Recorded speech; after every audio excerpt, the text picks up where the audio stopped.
ഇടുക്കി കുമളി കുടുംബാരോഗ്യ കേന്ദ്രത്തിലെ RSS ആക്രമണത്തിൽ ആശുപത്രി ജീവനക്കാരുടെ പ്രതിഷേധം. ആശുപത്രി ജീവനക്കാർ കുമളി ടൗണിൽ പ്രതിഷേധ പ്രകടനം നടത്തി. Medical officer doctor Meera George സമരം ഉദ്ഘാടനം ചെയ്തു.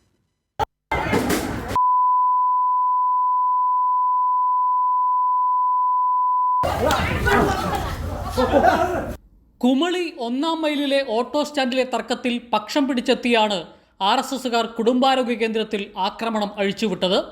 ഓട്ടോ സ്റ്റാൻഡിലെ സംഘർഷത്തിൽ പരിക്കേറ്റയാളുടെ മുറിവ് വെച്ച് കെട്ടുന്നതിനിടെയാണ് ഭിന്നശേഷിക്കാരൻ കൂടിയായ നഴ്സിംഗ് അസിസ്റ്റന്റ് സന്തോഷിന് മർദ്ദനമേറ്റത്. ആശുപത്രി ഉപകരണങ്ങൾ RSS പ്രവർത്തകർ തല്ലിത്തകർത്തു. ഈ സംഭവത്തിൽ പ്രതിഷേധിച്ചാണ് ജീവനക്കാർ കുമളി ടൗണിൽ പ്രതിഷേധ പ്രകടനം നടത്തിയത്.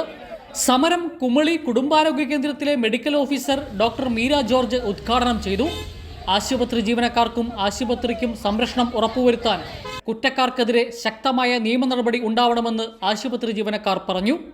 ഇത്തരം സാമൂഹ്യ വിരുദ്ധർക്കെതിരെയുള്ള ശക്തമായ നടപടികൾ സ്വീകരിക്കണമെന്നാണ് ഇന്നത്തെ പ്രതിഷേധ യോഗത്തിൽ ആവശ്യപ്പെട്ടുള്ളത്. ആശുപത്രിയും ആശുപത്രി ഉപകരണങ്ങളുടെ ആക്രമണത്തിനെതിരെയുള്ള ശക്തമായ നിയമ നടപടികൾ ജാമ്യമില്ലാ വകുപ്പ് പ്രകാരം കേസെടുക്കണമെന്നാണ് പോലീസിനോട് നമ്മൾ ആവശ്യപ്പെടുന്നത്.